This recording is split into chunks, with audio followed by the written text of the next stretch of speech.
Hey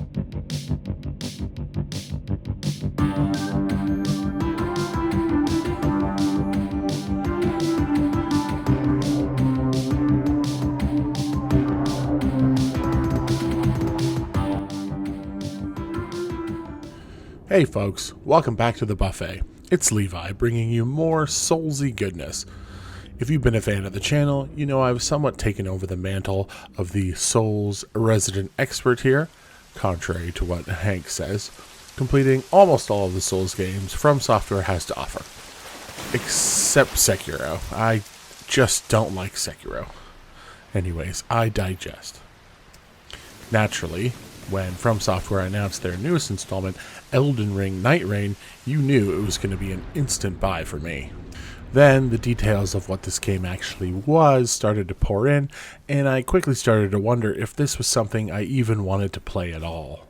Sure, it has Elden Ring in the title, but when they said it was going to incorporate 3-player co-op, roguelike elements, and a closing storm system like Fortnite, my initial feelings were somewhat crushed. I had doubts. Hell, we all had doubts.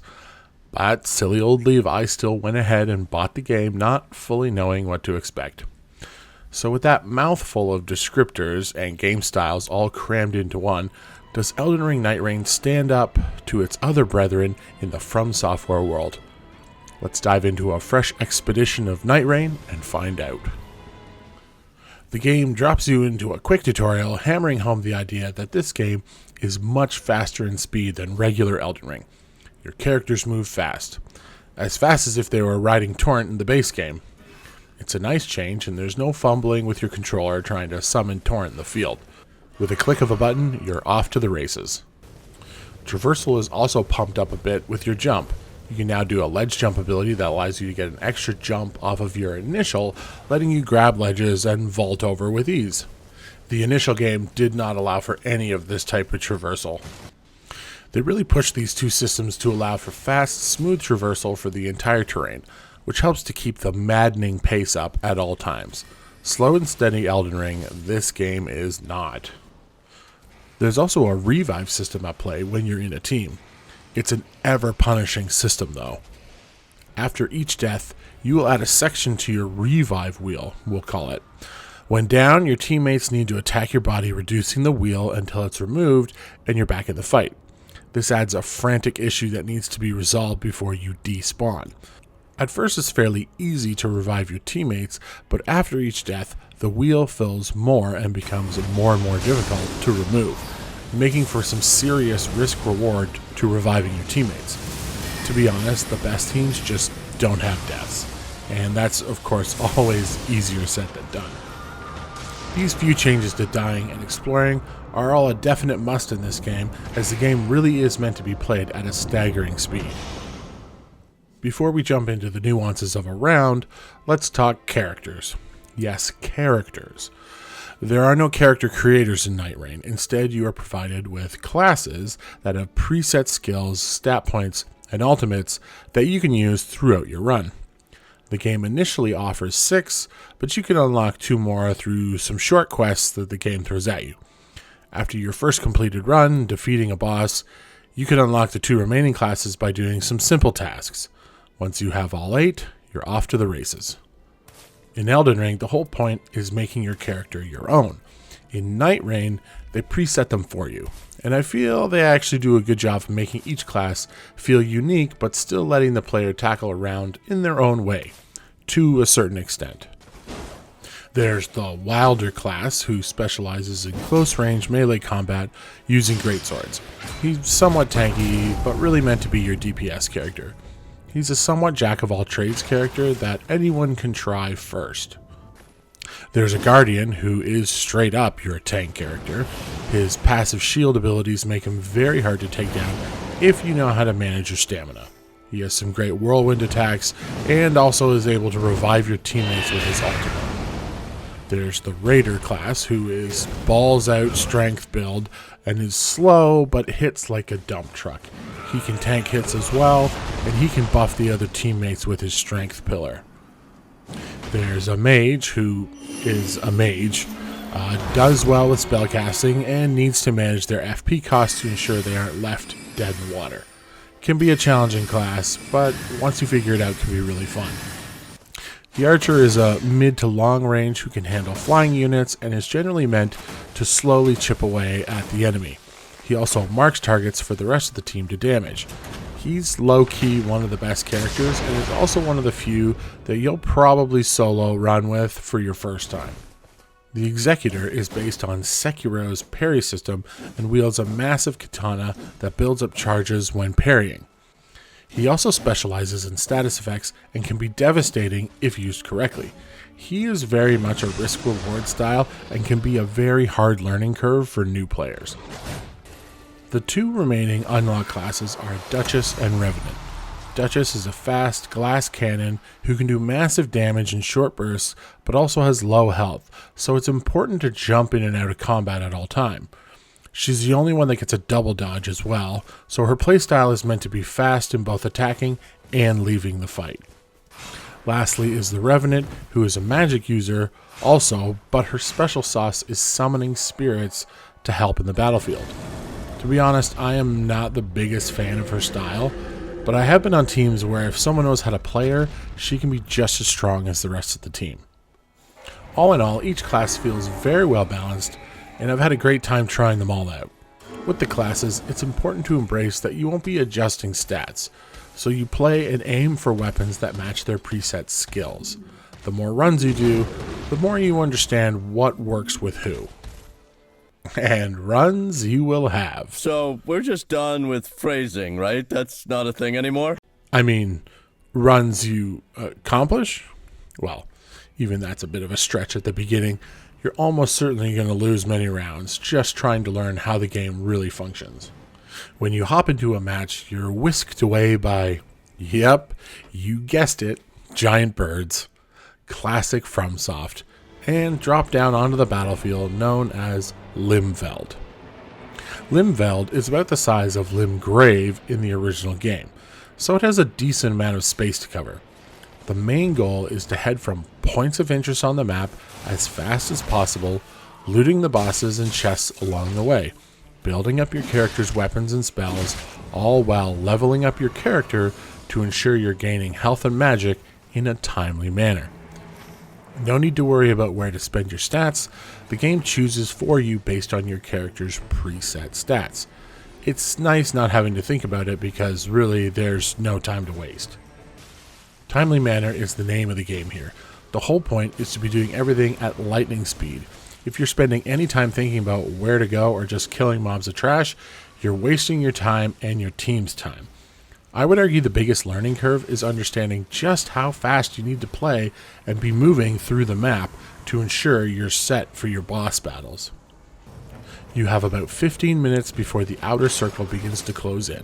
Just like in Fortnite, if you're caught in the rain, you lose health at a rapid pace. It's a death wish in most certain cases to stick around. Once the rain closes in enough, you're pushed into your day one boss fight. Like all FromSoft games, it's all about the bosses, and this game is a great treat for people who have played the Dark Souls and Eldenring series. There are a bunch of familiar faces that enter the arena, and I loved seeing who would pop up next for each fight. The fights themselves always feel faster, so it does lack that nuanced battle system of the classic Dark Souls of slow and steady learning, and trades it in for what becomes a 3-on-1 trash fest of you and your friends dumping on a boss. It still always feels great to down the bosses though. Once you finish day one, the map opens back up again and you can begin the process once more, this time tackling more difficult sections of the map, like the castle in the center, or you can attempt to fight field bosses that show up on day 2, who are much more beefed up than the day 1 options. Again, speed and efficiency are the main goals here, and if you're not maximizing your time by hitting bosses on each stop and leveling, you will struggle on the final boss. Day 2 bosses are always stronger, sometimes come in twos, and even have multiple phases, like, say, the Nameless King. He's one of the few bosses that feels just as brutal as his Dark Souls 3 version. If you've managed to beat the Day 2 boss, you can move right on to Day 3, and Day 3 is just fighting the final boss. So really, there is no Day 3, you just fight 2 bosses in a row at the end of Day 2. Before the final fight, you have one last chance to upgrade your level and gear up before you take on whichever boss you had selected at the start of the round. You have an option of 7 bosses to choose from, and each are unique and, let's face it, kind of annoying in their own fun, Souls-like way. There's the first boss you'll fight, who's a 3-headed, fire-breathing dog. Where's Meg? Look who's here. Wonder Boy, you are too much. No, not him. Another 3-headed dog. Anyways, there's a frost dragon, giant bugs, and one especially unnerving boss called Libra, who is a giant multi-eyed goat man who just gives me the willies. He's also one of the only bosses that also comes off as more of a raid boss from an MMO instead of a Souls boss. And each of the bosses all have different strengths and weaknesses to take advantage of. Once you've completed 4 bosses of whichever order you please, you then unlock the final 8th boss, who is very much a Souls boss, who for all intents and purposes has 3 phases instead of 2. I won't show him though because everyone should experience him for themselves. So that's a general rundown of how your expeditions are going to play out. After 50 hours, I am completely hooked and have totally fallen in love with this game. And I will be honest, like many, I did not think this game was going to be good. On paper, it sounds like a brainstorming session of every trend that's currently in gaming to date. 3-player, co-op, roguelite, Fortnite-style, battle royale, PvE, boss rush mode. Jesus, no thank you, it sounds awful. But somehow, it's been an addictive game that I have not been able to stop playing. That's not to say there haven't been issues, there are quite a few issues to talk about. Firstly, the rounds are long. 45 minutes is the standard, unless you're speedrunning psychos. So you'll always need to dedicate an amount of time just to enjoy a single round. And we all know getting 2 or more friends to commit can be a real chore, which is why From Software finally made the game with, well, not a very great matchmaking system that somewhat works. No more summoning signs like the days of old, but the matchmaking is still something to be desired. I will often queue a match and just wait for no one, canceling, then retrying and getting into one right away. It's odd and janky feeling. Then, if you're not playing with friends, you're playing with randos, and we all know how that can go.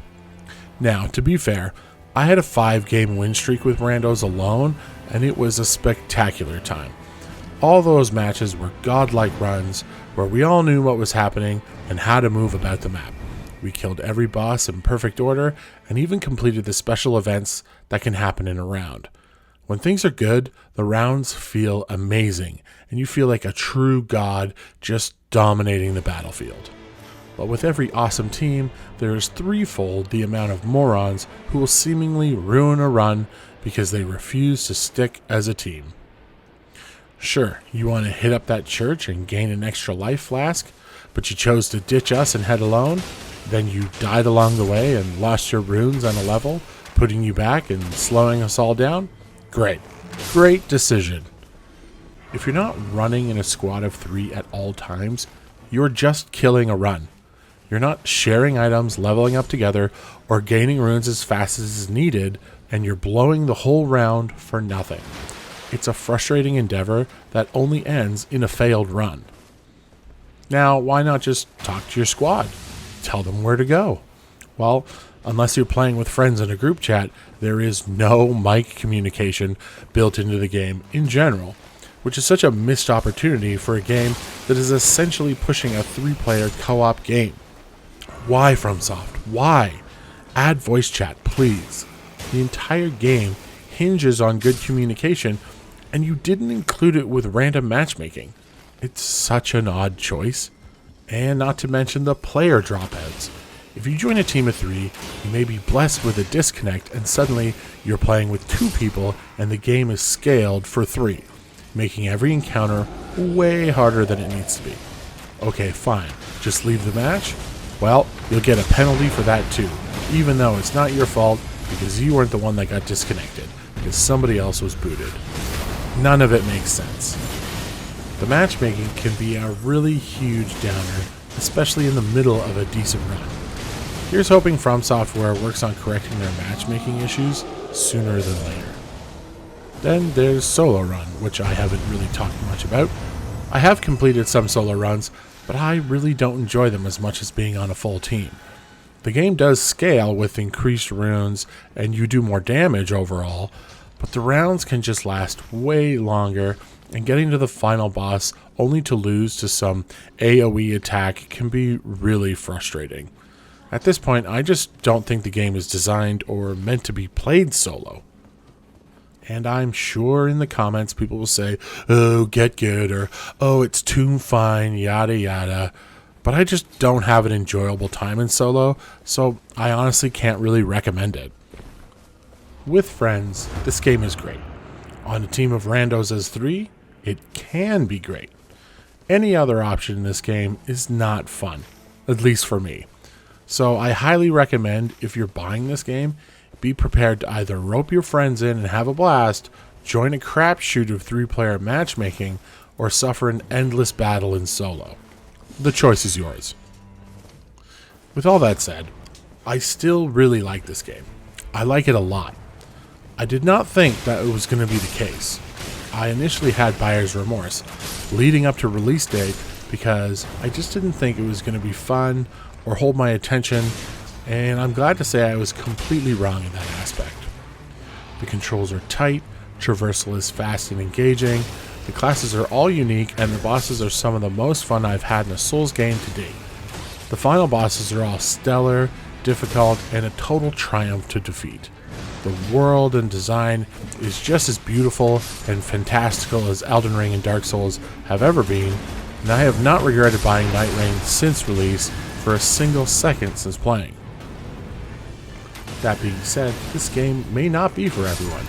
If you like the slow pace and stat building aspects of the original Elden Ring, this game may not be for you.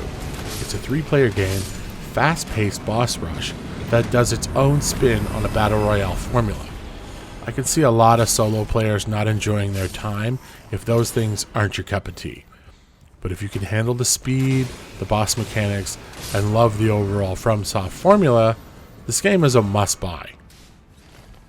I can't wait to see what else they add to Nightreign, from map changes to adding more bosses, even possibly adding new classes would be nice.